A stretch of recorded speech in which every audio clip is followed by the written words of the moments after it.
si Isabel at ang mahiwagang cellphone.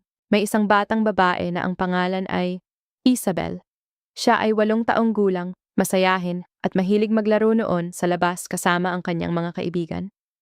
Ngunit isang araw, binigyan siya ng kanyang tiyahin ng bagong cellphone. Kumikinang ito at puno ng nakakatuwang laro at videos. Wow, ang ganda! Sigaw ni Isabel. Mula noon, lagi na siyang nakatitig sa cellphone.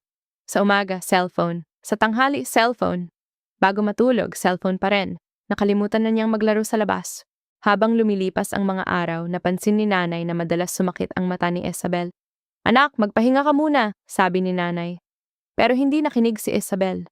Isang araw, hindi na siya nakasabay sa habulan ng kanyang mga kaibigan dahil mabilis siyang napagod. Nalungkot si Isabel. Napansin din niyang madalas siyang antukin at sumasakit ang ulo niya. Isang hapon, nawala ng internet sa bahay. Ano? Walang wifi? Reklamo ni Isabel. Wala siyang magawa kaya lumabas siya ng bahay. Narinig niya ang huni ng mga ibon. Naamoy niya ang sariwang hangin. Nakita niya ang kanyang mga kaibigan na masayang naglalaro. Isabel! Halika, laro tayo! Sigaw nila. Noong una ay nahihiya siya pero sumali rin siya at doon niya naalala kung gaano kasarap tumawa at tumakbo sa labas. Nagdesisyon si Isabel na magbago. Nagset siya ng timer sa cellphone upang maalala niyang magpahinga.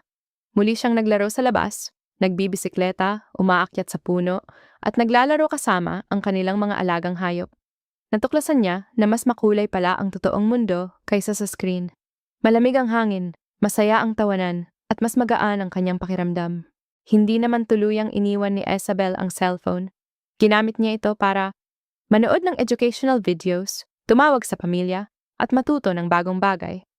Pero natutunan niyang mas mahalaga pa rin ang totoong mundo, pamilya, at mga kaibigan. At mula noon, mas naging masaya at malusog si Isabel.